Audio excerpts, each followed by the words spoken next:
पहला टॉपिक हमने जो लिया relation between electric field and drift velocity.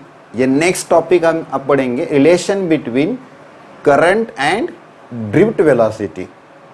Relation between current and drift velocity क्या है ये हम आज पढ़ेंगे, अभी पढ़ेंगे। Suppose this is a copper wire and copper wire is a good conductor of electricity। अगर हमें टोटल करंट कितना फ्लो होगा ये अगर निकालना है तो एक इलेक्ट्रॉन कितना चार्ज एक्वायर करेगा in a given time of interval dt, because we know that the definition of current is I is equal to dq by dt. I is equal to dq by dt. This equation indicate that dq is a small amount of charge flow through the conductor in a small interval of time। तो हमारा पहला जो M होगा कि how much charge unit charge flow through the unit cross section area, unit volume through the in a time of interval dt through the conductor। इसीलिए हमने consider किया है कि cross section area of conductor ले लेते हैं जहां हमने उसको ये बताया है। जैसे कि करंट फ्लो होने लग जाता है तो यहां से जितने भी नंबर ऑफ इलेक्ट्रॉन्स ड्रिफ्ट होंगे lower potential to higher potential, तो यहां पर हमें देखने को मिलेगा कि इलेक्ट्रॉन जैसे भी ड्रिफ्ट हो रहे हैं वो जैसे यहां से जितने हो गए वहां से उतने हो गए, यहां से भी इतने हो गए, ऐसे। तो हम कंसीडर करते हैं कि यहां से इलेक्ट्रॉन्स इस एरिया क्रॉस सेक्शन से इस एरिया क्रॉस सेक्शन से drift velocity of electrons video होगी in time of interval dt। The number of electrons drift through the cross section area A in time of interval dt, right? Then we know that the velocity of electron or velocity, generally we can define velocity is equal to what? Distance upon time। अगर हम unit level पर सोच रहे हैं तो unit level पर मतलब हम unit length of that area of cross section is dl, जितनी भी होगी यूनिट एरिया, जैसे टोटल लेंथ अगर l है तो यूनिट लेंथ dl होगी, dl upon dt। Then we can find out the length of that area is vd into dt। dl is equal to vd into dt, that is unit length of the conductor, right. Then number of electrons present per unit volume is n। जितने भी number of electrons conductor में है पर unit volume, इसे small n बताएंगे, total number of electrons capital n बताएंगे, मतलब unit volume में कितने इलेक्ट्रॉन्स है। जैसे यूनिट लेंथ ली, यूनिट एरिया हो गया तो what is volume, area into length, तो यूनिट वॉल्यूम हो जाएगा। ध्यान में आ रहा है ना सबके? देखो समझो, अच्छी तरह से समझो। Number of electrons per unit volume means small n, means we can calculate unit volume of electrons, then we can calculate the number of electrons inside the conductor, total number of electrons। अगर unit का पता होता, unit volume, एक unit volume में कितने electrons है तो उसे नंबर ऑफ इलेक्ट्रॉन्स से मल्टीप्लाई कर देंगे तो हमें टोटल नंबर ऑफ इलेक्ट्रॉन्स मिल जाएंगे। तो number of electrons per unit volume is n, therefore capital N is equal to n into dv। dv is a small unit volume, unit volume, number of electrons flow through the conductor, volume is equal to what, हमें पता है area into length, therefore dv is equal to a vdt। a is area of cross section, so electrons are drifted, then vd is the drift velocity of the electron, dt is the time interval of drifting of electron, then we can also say that the relaxation time, right, drifting, unit volume of conductor, this is dv। अगर number of electrons अभी निकालने हैं तो हमें अगर unit volume पता हो गया कि unit volume, area of cross section VD into dt, A VD into dt, right, ये वॉल्यूम होगा। तो कितने नंबर ऑफ इलेक्ट्रॉन्स होंगे? n नंबर ऑफ इलेक्ट्रॉन्स होंगे, राइट। तो unit volume into number of electrons, एक यूनिट वॉल्यूम इतना आएगा। तो अगर नंबर ऑफ इलेक्ट्रॉन्स है तो number of electrons is equal to what? Total number of electrons into unit volume. कितने, एक यूनिट वॉल्यूम में कितने इलेक्ट्रॉन्स है वो पता है, तो उसको मल्टीप्लाई नंबर ऑफ इलेक्ट्रॉन्स से कर देंगे तो नंबर ऑफ इलेक्ट्रॉन्स मिल जाएंगे, right. Then how much amount of charge develop on the electrons, total number of electrons, and we know that according to law of conservation of energy, dq is equal to n. N means what? Total number of electrons. E is what? Charge on electron, number of electrons and charge of electron. आपको ये समझ में आया number of electrons कैसे निकाले हमने? समझ में आया? समझ में आ रहा है? ये जो है यूनिट वॉल्यूम है, number of electrons per unit volume. तो नंबर ऑफ इलेक्ट्रॉन्स क्या आ गए? Number of electrons is equal to what? Number of electrons into volume, number of electrons per unit volume. एक यूनिट वॉल्यूम में कितने electrons? n। तो हमें total number of electrons निकालने, तो कैसे निकालेंगे? Number of electrons per unit volume into volume, right, understand. Unit volume हमने निकाला, number of electrons per unit volume multiply किया, टोटल नंबर ऑफ इलेक्ट्रॉन्स मिल गए। तो टोटल नंबर ऑफ इलेक्ट्रॉन मिलने से हमें क्या निकालना है? टोटल चार्ज वो इलेक्ट्रॉन्स पर कितने होंगे। तो law of conservation of charge से निकालेंगे, इलेक्ट्रोस्टैटिक में पढ़ा है हमने, Q is equal to NE। तो नंबर ऑफ इलेक्ट्रॉन्स ये आ गए A VDT into N, number of charge on electrons is E। Understand हो रहा है? V नहीं आना चाहिए। A VDT into NE, A VDT into NE। This is volume, this is a number of electrons, and that is into E, NE। Understand हो रहा है सबको? Number of electrons in a conductor, that is A VDT into N, then charge on electrons is A VDT into NE, therefore I is equal to what? dq by dt, we know that, understand, पहले हमने पढ़ा है I is equal to dq by dt, then dq is equal to what? A V dt into NE upon dt। Understand हो रहा है? Number of electrons कैसे निकाला वो पता हो गया, टोटल चार्ज कैसे निकाला, number of electrons into charge on electron निकाल लिया। तो नंबर ऑफ इलेक्ट्रॉन्स पहले ही हमने निकाले थे, ये नंबर ऑफ इलेक्ट्रॉन्स की वैल्यू है, चार्ज ऑन इलेक्ट्रॉन ये आ गया, right. A V dt upon dt into NE, तो dt dt कैंसिल हो गया, तो I इज इक्वल टू क्या आ गया? VD A into NE। तो यहां पर क्या दिख रहा है हमें कि I proportional to the drift velocity, जो भी करंट कंडक्टर के थ्रू फ्लो होता है वो ड्रिफ्ट वेलोसिटी को प्रोपोर्शनल होता है।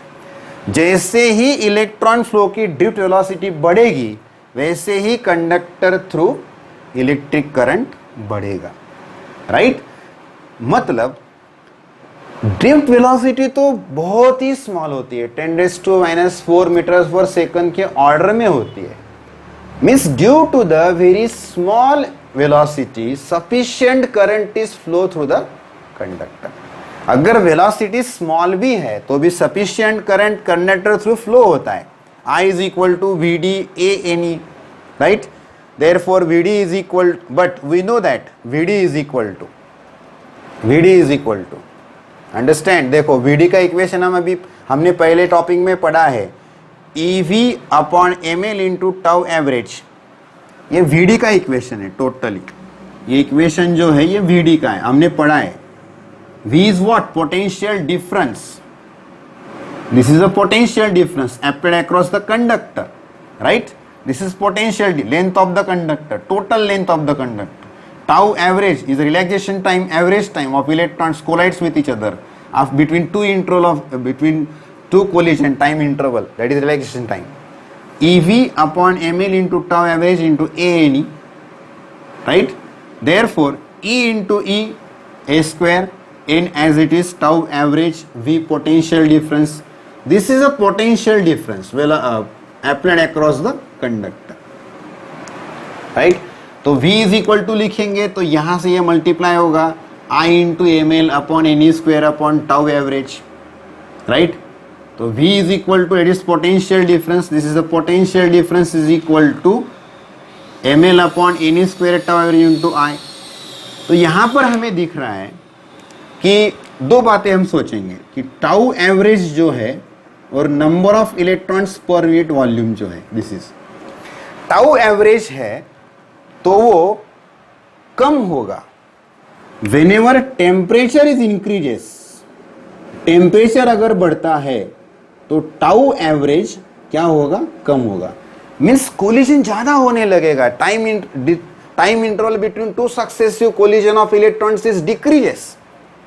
अगेन एंड अगेन बहुत ही छोटे समय में वो कोलाइड होते रहेंगे, तो टेम्परेचर बढ़ेगा, time interval between two successive collision जो है वो कम हो जाएगा। जैसे टेम्परेचर बढ़ेगा तो एन भी बढ़ेगा, मतलब आयोनाइजेशन ऑफ गैस मॉलिक्यूल्स जो है, number of electrons per unit volume वो भी बढ़ेंगे, राइट।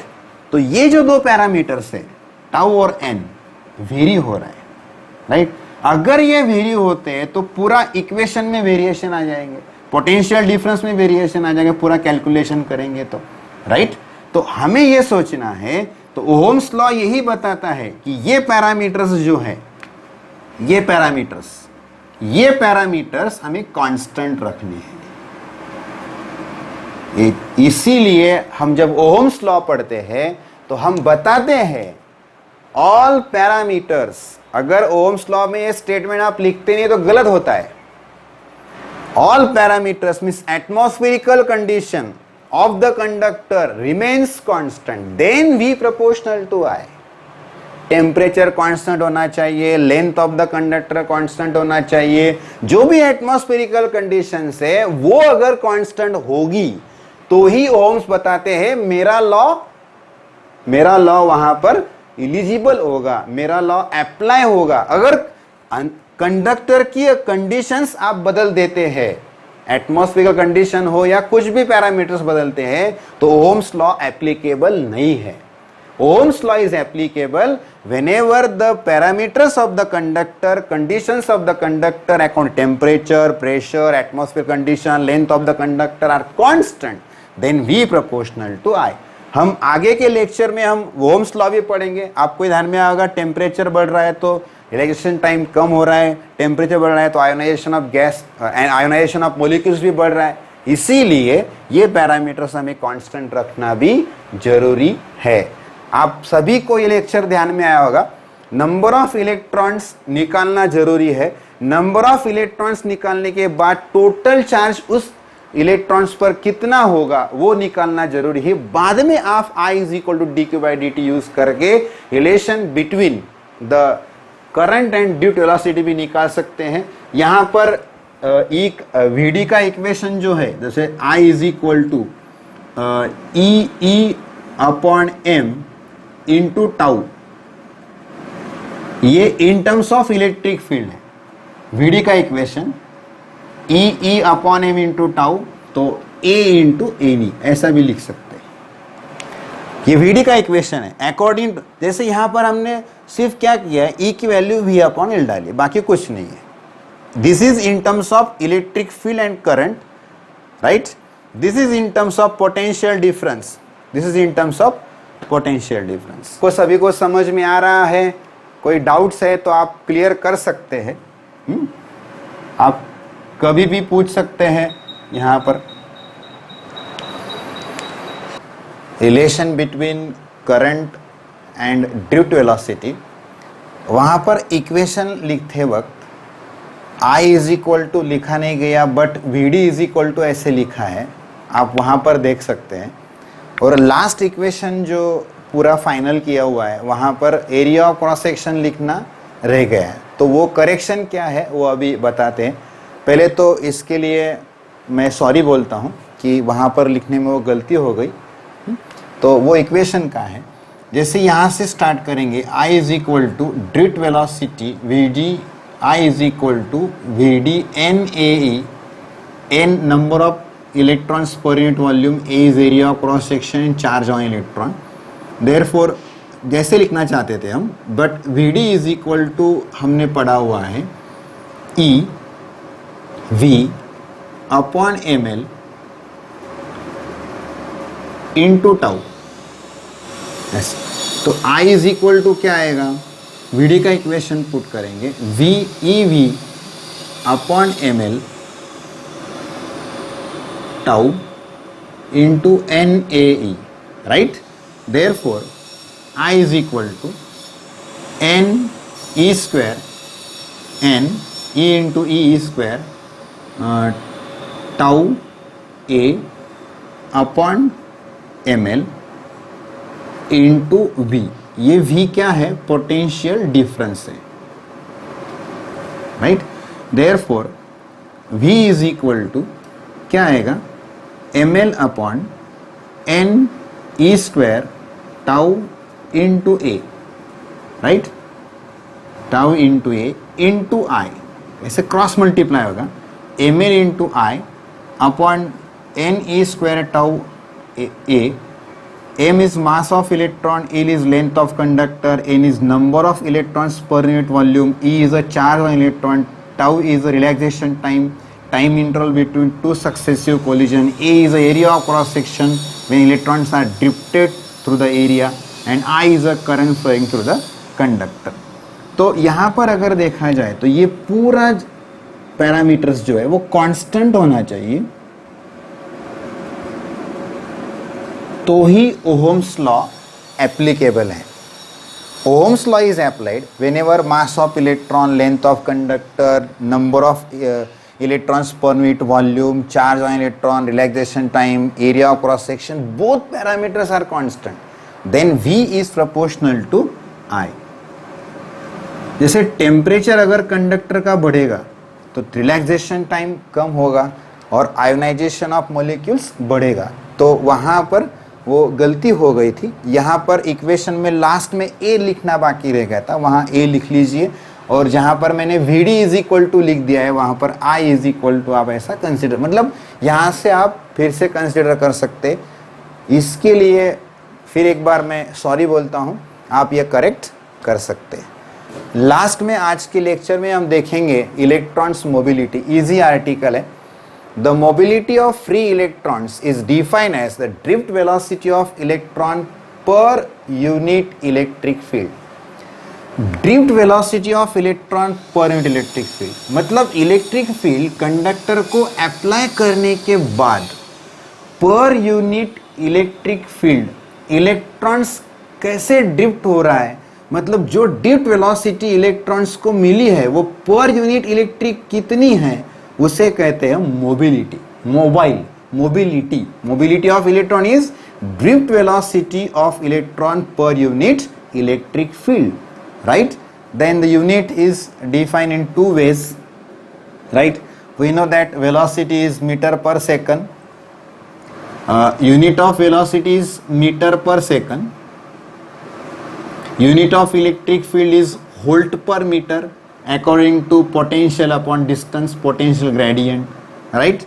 तो यहाँ पर आप देख सकते हैं अपॉन है VD, metre per second upon E. तो मीटर ऊपर जाएगा, metre into metre, metre square per second है पर वोल्ट, ये V मतलब वोल्ट है, राइट. तो यहाँ पर भी आप अलग से देख सकते हैं कि E का यूनिट जो है, E का यूनिट जैसे हम E is equal to force per unit charge भी बोलते हैं, फोर्स पर यूनिट चार्ज, तो कूलम आ जाता है. कूलम फोर्स का यूनिट क्या होता है, न्यूटन. तो यहाँ पर वेलोसिटी का यूनिट मीटर पर सेकंड ये आ गया, राइट. मीटर पर सेकंड ये आ गया, और ये यहाँ पर न्यूटन पर कूलम, मतलब ऊपर जाएगा तो माइनस होगा ऐसे, ई नीचे है ना तो ऊपर जाएगा ये, राइट. क्यू ऊपर चला जाएगा तो न्यूटन के ऊपर माइनस आएगा. मीन्स मीटर कूलम पर न्यूटन सेकंड, ऐसे मीटर कूलम पर न्यूटन सेकंड ऐसे लेंगे. आयतन में कैसे निकालते हैं, यहाँ पर हमने E का यूनिट जो लिया है वोल्ट पर मीटर, और यहाँ पर ई का यूनिट हमने न्यूटन पर कूलम, जैसे metre per second upon Newton पर कूलम, तो ये कूलम मतलब मीटर कूलम अपॉन ये नीचे आएगा न्यूटन सेकंड। तो इसे कैसे लिखेंगे, meter coulomb newton raise to -4 और सेकंड रेज़ टू -1 ऐसे। In terms of relation time easy है, velocity drift velocity in case of relation time हमको मालूम है, E tau upon M E, मतलब ये वीडी का इक्वेशन है, VD is equal to what, E tau upon M, E upon M into tau, तो ये ई है, राइट, ये क्या हो गया कैंसिल। तो इन terms of relation time mobility is E into relation time upon mass of electron, right. In terms of current density हमें अभी अपने जो करेक्ट किया टॉपिक में, तो NEAVD है, राइट। तो हमने यहाँ पर in terms of relation time जो mu into E, VD is equal to what, mu into E, तो VD की वैल्यू आएगी mu into E. Therefore in terms of current the mobility of electron is NAE mu E into, ऐसा है। मतलब ये अभी last topic था आज के लेक्चर का। आपको सभी लेक्चर समझ में सभी टॉपिक्स आपको समझ में आए होंगे, ऐसा आशा करता हूँ। आप सभी लोग हमारे साथ बनिए रहिए, हमारे चैनल को सब्सक्राइब करते रहिए, बेल आइकॉन को प्रेस करते रहिए। आगे हम कल यहाँ पर ड्रिफ्ट वेलोसिटी के ऊपर न्यूमेरिकल्स भी लेंगे, और एक और रिलेशन बाकी है, एक आर्टिकल करंट डेंसिटी का आर्टिकल है, वो हम अगले लेक्चर में देखेंगे।